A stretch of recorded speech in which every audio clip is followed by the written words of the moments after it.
moment, you will hear James Stewart as the six-shooter, just one of the many great stars brought to you on Sundays on NBC.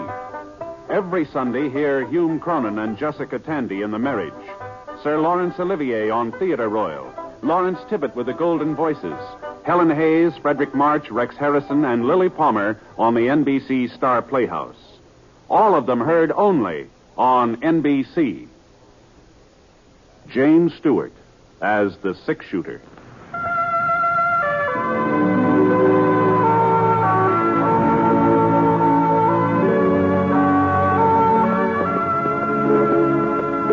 The man in the saddle is angular and long-legged.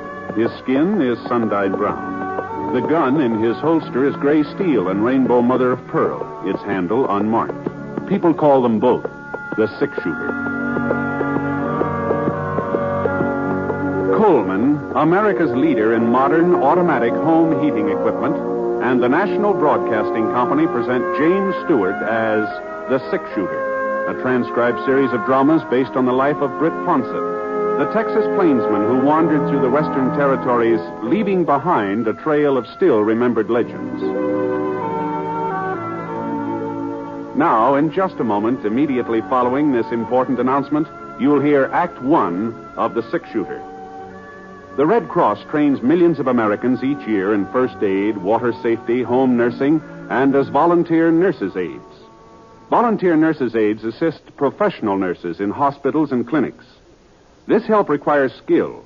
It is through the Red Cross that you and your neighbor can get that skill, can get that training. Through the Red Cross, you can answer the call of your family and your community.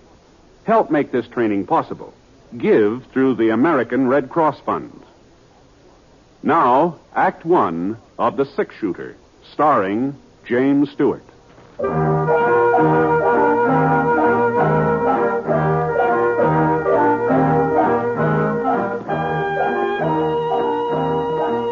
trail to Virtue City was over the crest of Bare Neck Mountain and then down the northern slope.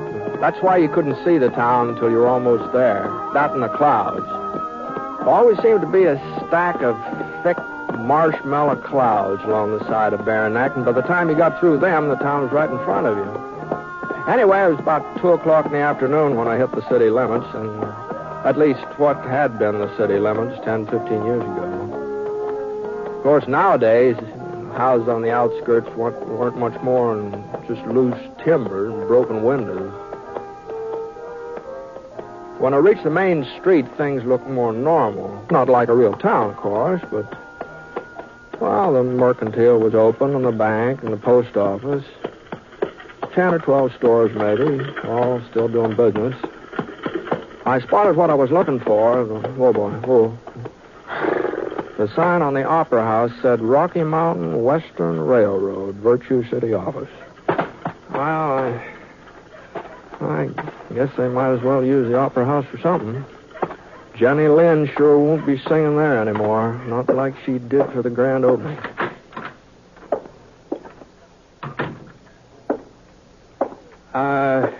Howdy. Afternoon. Excuse me. Oh, sure. Mind handing me that box? Hmm? That one there on the desk.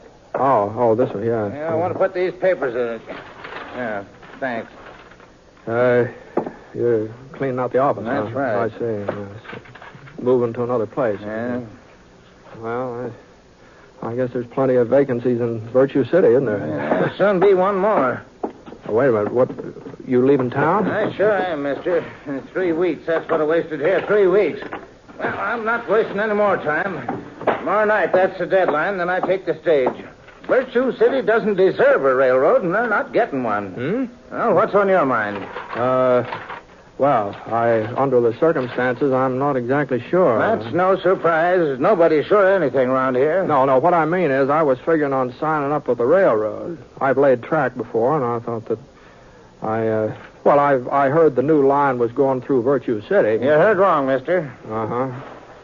Well, I'm sorry to have troubled you. There's other folks who should be sorry. Gave me their word. Said they'd have the right of way free and clear. Ought to sue them. That's what we ought to do.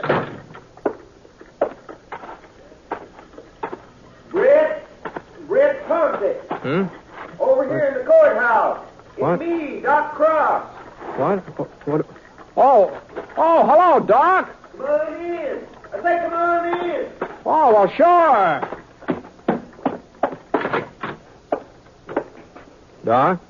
Second office, Brett, on your right. Oh, Say, I didn't know you were still living on a... What in the thunder are you doing in a wheelchair, Doc? Oh, I fell off my horse a couple of months ago. It was his fault, not mine. Oh, his fault. Oh, sure, yes. Did you break anything? Well, I ain't positive. I had to send for Doc Sampson over to Watsonville. He says I broke my leg. Old butcher. Don't think he'd know a broken leg from a floating kidney. If you ask me, he's keeping me off my feet so he'll get a crack at all my patients. Oh, well, Doc could do you good. Get a little rest. Maybe. Hey, sit down, Britt. Sit down. Thanks. Well, I was kind of surprised to see the courthouse still open. I thought they'd moved the county seat over to Fort Gray. Politicians. Yeah, those people in Fort Gray bribed the legislature. That's what they did. But we'll get the county seat back again. Just you wait and see. Meantime, we're using the courthouse for a city hall. I guess we got just about the fanciest city hall west of Denver. Yeah, I wouldn't be surprised. I'm the mayor now, Britt. Oh, yes, wow. Sir. Good for you. What about you? What brought you to Virtue City after all this time? I hope you ain't just passing through. No, I'm afraid so, Doc. I was aiming to sign up at the railroad, but since they ain't coming this way... Not coming this way, but who told you that? Well, that fellow over at the Opera House. Oh, that's Nelson. Thad Nelson. Don't pay no attention to him. Well, he works for the railroad, doesn't he? Well, yes, he does. But he ain't never wanted the line to go through Virtue City anyhow. He'd rather it went the way of Watsonville. If you ask me, Watsonville is paying him off. Oh? That's the reason he's been looking for an excuse to get out of our contract. He figures this trouble with Annie will let him off the hook. Annie? Silver Annie. You remember her, Britt. Annie Huxley. Annie Huxley. Oh, sure. Well, I thought she'd moved away. No such luck. She's still setting on the old Huxley mine like a hen hatching eggs. Only thing is, there ain't no eggs in that mine, not anymore. Well, what's she got to do with the railroad, then? Well, Britt, the route's been surveyed to go through her property. Town agreed to secure all the right-of-ways the railroad would need. We're willing to pay for them and a good price. But Annie's not satisfied with what you're offering. We don't know. She won't talk to us. Won't even let anybody near her shack. Oh. She just sits there day and night, right by the window with her shotgun poking out. Anybody comes on her land, she lets go. Got some fool notion there's still silver in that mine, and folks are trying to get it away from her. Plumb crazy. That's what she is, if you ask me. Oh, I wouldn't say that, Doc. Maybe Annie's living the past a little bit.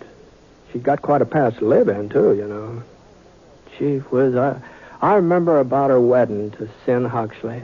About how he put down a street of silver dollars all around the church. You remember that? Yes, well, that's beside the point. I sent for Clyde Huxley. Clyde? Yeah, he's a relative of Sin's, a distant cousin or something like that, but a relative. We had to pay his fare all the way out from Chicago. Mm-hmm. He's seen Annie yet? That's where he is right now, and he'll straighten her out.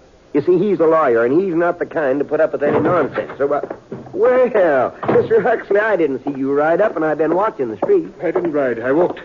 Oh, now, don't tell me that horse of mine threw you, too. I'm just didn't gonna throw me. Where will I find the chief of police? What? I'm charging that woman with attempted murder. Oh, you don't mean Annie. I certainly do mean Annie. She ought to be locked up. And if I've anything to do with it, she will be. Oh, then she wouldn't sign over the right-of-way, huh? Not even for you, her own kin. I didn't get a chance to discuss it. She shot at me, point blank. Don't look like she hit you. It was a miracle she didn't. Well, I guess she just didn't know who you were, Mr. Huxley. She didn't recognize you. I told her who I was. Right after that, she fired. Yeah, some folks just don't cotton to relatives, seems like. Well, she tried to kill me. Oh, no, she was just defending her property, Mr. Huxley. If she'd wanted to kill you, you wouldn't be walking around now. Annie knows how to handle a gun. Well, we got to do something, Britt. If we don't have that right away by tomorrow, Nelson, he's the railroad man, Nelson will leave town. The railroad will go through Watsonville, and that'll just about wash up Virtue City once and for all. Well, now, there must be some way of explaining things to Annie, Doc. I throw her in jail. That's just apt to make her more cussed than ever, you know. But, say, maybe there is another way. Sure.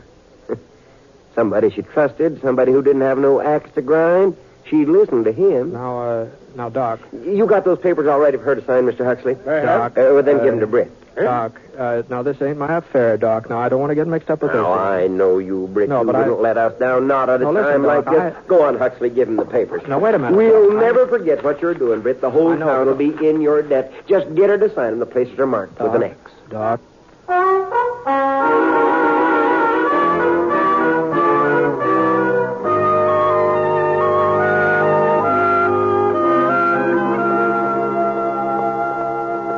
Next thing I knew, I was riding up to the Huxley mine. Annie's shack was next to the main shaft, about 100 yards off the road. I slid down out of the saddle and tried the gate. Holy smokes. Padlock big enough to protect the Denver Mint was chained around the post. Well, I had nothing else to do but climb over the fence. Getting on toward dusk. Now, I didn't know whether to sneak up on Annie unawares or just walk up to the front door in plain sight and take my chances. While I was making up my mind, I flattened down behind a pile of wooden boxes. Whew. Wow. At least one thing was certain. I wasn't going to sneak up on her unawares. Go on. Beat it. Next time I won't miss. I'll put that thing down, Annie, or I'll shoot it out of your hands. Well, who's out there? Who is that? Britt Ponsett. Brent? That's right. I'm on a node. None of the flea-bitten skunks from around here would have nerve enough to talk to me that way. All right, I'm coming in, Annie. I guess there's no stopping you. Not that I believe you'd ever try to shoot this gun out of my hand, Britt, no matter what you say. Well, that makes us even, man. I don't believe you would aim it at me either. How are things, Annie? Well, not too bad. Not too bad. So close that door, will you? Sure. Fact of the matter is, Britt, I've been working the southern shaft lately. Found a vein that looks real promising. One of these days, the Huxley will be going full force again. Mm-hmm. Now, Annie, you don't really believe that. Why, of course I believe it. Why shouldn't I? We took $250,000 out of this mine, Sin and me, and there's plenty more. It's just a question of finding it. Here, you want some coffee? Yeah, thanks. Now, these hills have been worked dry, Annie. There's no silver in them, not anymore. And that's why I came up to talk to you. Here. Drink your coffee. Thanks. It's about the right of way for the railroad. You're just wasting your breath. No, but Doc Cross said you didn't know anything about the railroad, that nobody had been able to explain it to you. Oh, nobody had to explain it. There's nothing goes on in Virtue City that I don't get wind of. I ain't lived here 35 years for nothing. Doc says the town needs the railroad, needs it bad. Why, I got no objection to a railroad into Virtue City. Probably need it myself to haul the ore out when I strike a rich vein. But the line don't have to go through my property. Mm-hmm. A mountain country like this, railroads don't have much choice. I asked Doc Cross. The only other route would cost a whole lot more money, more than the Rocky Mountain Western's willing to pay. Well, that ain't my problem. All I care about is the Huxley. And they not laying any tracks across it. All right, Annie. All right. That's the way you feel. Thanks for the coffee. Oh, I guess maybe I ought to warn you. Your cousin's talking about putting you in jail. He ain't my cousin. He's Sin's, and Sin never had no use for him neither. Well, whoever he is, he's And as for putting me in jail, he'll have to find somebody to come out here and arrest me first. From what I've seen of him this afternoon, there ain't much chance. There she is. Hey! Give me that gun, Annie. Don't make no trouble. What's going on here, Huxley? I told you I was going to swear out a warrant for arrest. Thanks to you, the sheriff was able to serve it. Rick Ponsett! Oh, wait a minute. Of all the low-down mean... Annie? Keeping me occupied so No, they no, could sneak in here. Come on, Annie, let's go. Listen, Annie, I can swear to I've you done enough listening to you already. Take your hands off me, Sheriff. I ain't one of the girls from Crawford's saloon. I'm Silver Annie Huxley. And when I go to jail, I go under my own power.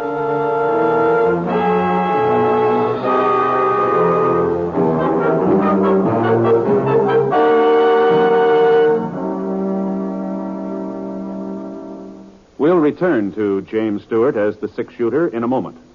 First, a word from Coleman, America's leader in modern automatic home heating equipment. When winter comes, does your house shrink like this? Well, I guess it's time to close off the 2 back rooms. There's just no way to heat them. Don't deprive yourself of valuable living space. Get a Coleman floor furnace or wall heater and enjoy new warmth and comfort in the hardest to heat rooms. A Coleman floor furnace or wall heater takes up a minimum of space, yet it gives you constant circulation of fresh, warm air, just as a big basement furnace does. You'll be snug and comfortable all winter long. And if you're interested in economy as well as comfort, listen to this. Coleman floor furnaces and wall heaters are low in price, low in operating cost, because Coleman gives you maximum heat from the fuel you use, either gas or LP gas. See your Coleman dealer tomorrow. You'll find his name and address in your telephone directory. Remember, comfort costs so little with a Coleman.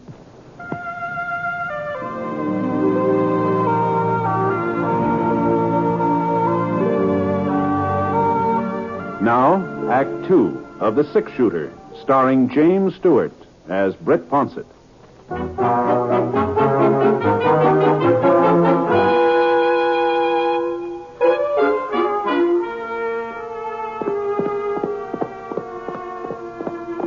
Well, they put Annie in a buckboard and started out for town. I rode alongside for half a mile or so and tried to tell her I wasn't part of getting her arrested, but she wasn't listening. So I gave Scar his head. It was about 9 o'clock when I got back to Virtue City. The place looked even stranger by night than by day. Just a light here and there where folks were living. And then whole blocks of darkness in between. Sort of like the candles on a cake when part of them had been blown out. I stopped off at the Mansion Hotel long enough to get me a room, then I headed over to Doc Cross's house. He was sitting in the living room eating a box of hard candy when I got there. Come on in, Britt. Come on in. How'd you make out? Get her to sign on the dotted line? No. Sorry to hear that. Oh, my gosh. I ought to know better than to eat this stuff with my teeth. Sure is good, though. Have a piece? No, thanks. Well, now, you mustn't feel too bad, Britt. I was afraid you wouldn't have much luck with her. So was Mr. Huxley. He went ahead and got that warrant drawn up. Yeah, I know. Uh-huh.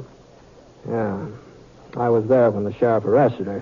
She thinks I was in cahoots with him and Huxley. Oh, well, now that's a shame. But don't you worry. I'll see she finds out the truth. No, I guess it served me right for getting mixed up in her affairs. No, you wasn't mixing, Britt. You was just doing us a favor, and we're all much obliged. Mm-hmm. You know, sending for Clyde Huxley was just about the smartest stunt I ever pulled. Maybe so, but you haven't got the right of way yet. We'll get it, Britt. We'll get it. Mm-hmm. Well, I don't think jailing is the answer. Besides, you'll have to turn her loose anyway. Huxley can't make that charge of attempted murder stake. No, he's not charging her with anything, Britt. What? It's just a question of whether she's got all her faculties or not. That's what the hearing will be about. You mean he's claiming she's crazy? Well, you said yourself she was peculiar. I said she lived in the past, that's all. Everybody's got something to remember, does that, more or less? Well, in her case, it's more, not less. Of course, it's up to Judge Drayton to decide. Well, hasn't there got to be medical testimony and a sanity hearing? Yeah. Huxley subpoenaed me this evening. Now, doggone it, Doc, now. This just isn't right. Huxley's her only relative. He looked up our state law. It says the nearest relative can demand a sanity hearing if there's sufficient cause. You take that mine away from her, you'll break her heart. Now, wait a minute, Britt. You said yourself this wasn't none of your business, that you were sorry you mixed into it. Sure, but it just looks like I got mixed up in it. All right, good night, Doc. I'll see you later. Now,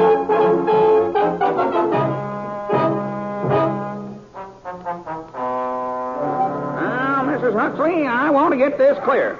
You admit firing a shotgun at various people who've approached your place of residence at various times. I've shot at people trying to get into the Huxley mine, if that's what you mean. That's right.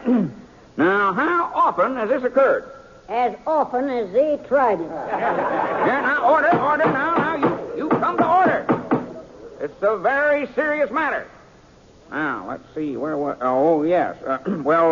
Surely you must admit this behavior of yours isn't exactly normal? It's normal for me. Now, order. What I mean is the average person doesn't use firearms on harmless visitors. The average person don't own the Huxley mine. I do. Yeah.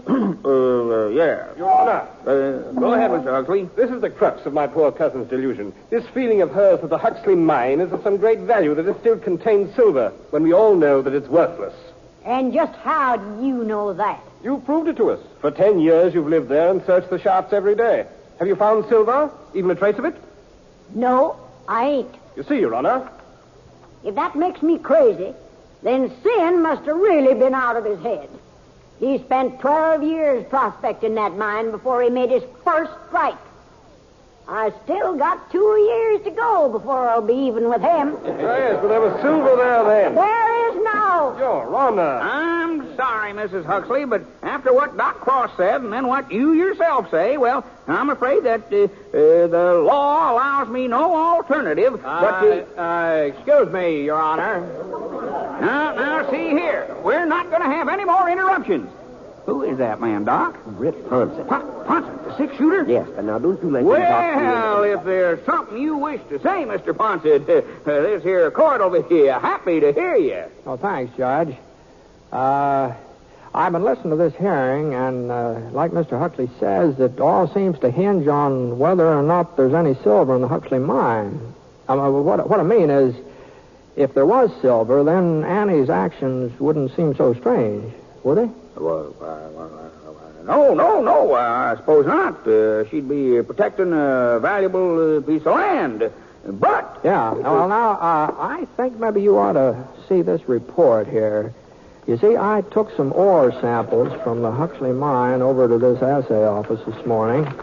And, well, here's one of them. I'm afraid I don't quite follow you, Mr. Ponson. Well, if you'll just read that report, Your Honor. Let's see now. Samples tested show a value of approximately $125 a ton. $125? Yeah, I figured they'd run a little higher, but I guess here. the assay... Let me see that, Judge. I can't believe it. Well, that's what it says, all right. 120... Britt, this ore come from the Huxley? Yeah, that's where it came from. Listen, everybody. Everybody, Annie's found silver again. For all we know, the whole town's been sitting on it, just like in the old days. Silver! But what about the railroad? You got a contract with my company. We don't need your railroad, Nelson. We've got silver. Please. Order. Now, I wouldn't be too hasty, Doc. Of course, there's no possibility of bringing the line through the Huxley now, I suppose. But there is that other route. It'd cost Mr. Nelson's company a little more money. That might be arranged. Of course, I'll have to check with the main office. Oh, you would? Oh, well, that seems a shame. Too bad you can't sort of make the decision right now on the spot, before another railroad hears about the silver and tries to beat you in here. Oh, no. On second thought, there really isn't any reason to delay the matter. If you'll just drop by my office, Dr. Cross, I'll send the contract and give the order to begin construction on the other route. I think Well, I guess that takes care of everything, except Annie and the sanity hearing. You were just about to hand down a ruling, Judge, weren't you? Now, you come to order. Well, there's no question about her sanity. And I'm surprised at you, Mr. Huxley. A lawyer of your standing, pressing a complaint like this. Why, Silver Annie Huxley is one of Virtue City's outstanding citizens. Always has been. Always will be. Court's adjourned.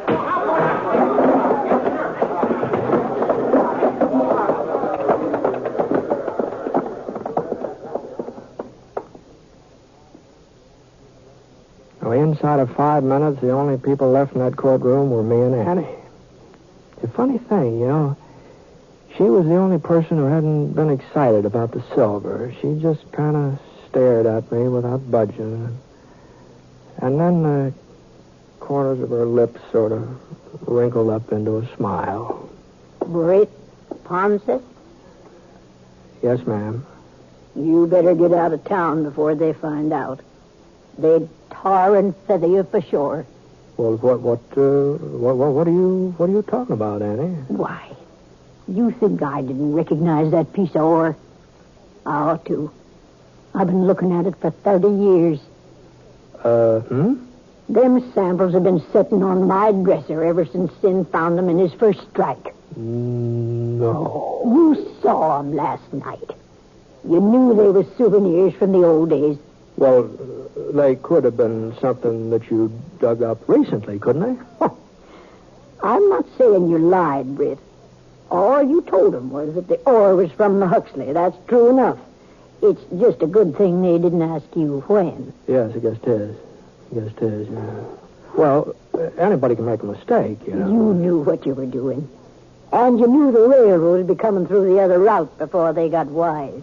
No, I wouldn't exactly say that, but under the circumstances, I kind of think maybe I'd better leave town. Don't you think that would be... So long, Annie. Wait a minute, Britt. I want to thank you. Oh, well, nothing to thank me for, Annie. It just looks like I can't tell old ore samples from fresh ones. That's all.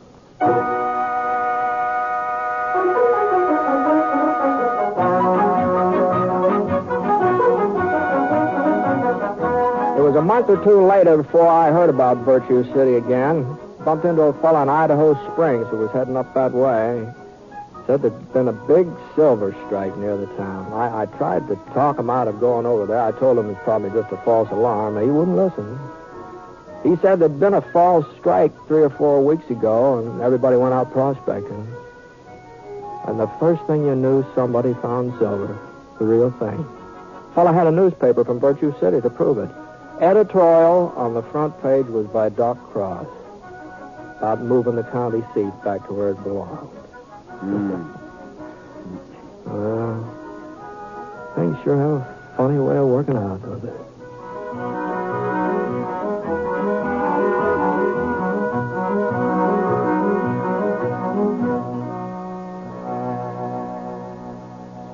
Here's a tip for more great dramatic entertainment each week on the NBC Radio Network. Direct from his great hit in From Here to Eternity comes a new dramatic Frank Sinatra to play the hard-hitting adventure role of Rocky Fortune every Tuesday evening. And if comedy is your weakness, you'll want to know that Fibber McGee and Molly are now heard every day, Monday through Friday, on the NBC Radio Network. Remember, you'll hear more of America's greatest radio programs if you keep your dial set to this same station of the NBC Radio Network.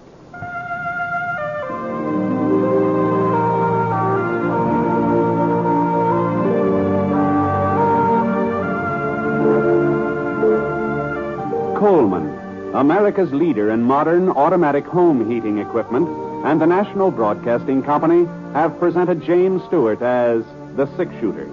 Mr. Stewart may currently be seen in the Universal International picture Thunder Bay. Others in the cast were Jeanette Nolan, Dan O'Herlihy, Herb Vigran, Robert Griffin, and Parley Bear. The Six-Shooter is an NBC Radio Network production in association with Review Productions and is based on a character created by Frank Birch, and the transcribed story is written by him. Special music was by Basil Adlam, and the entire production is under the direction of Jack Johnstone. All characters and incidents were fictitious, and any resemblance to actual characters or incidents is purely coincidental. Hal Gibney speaking.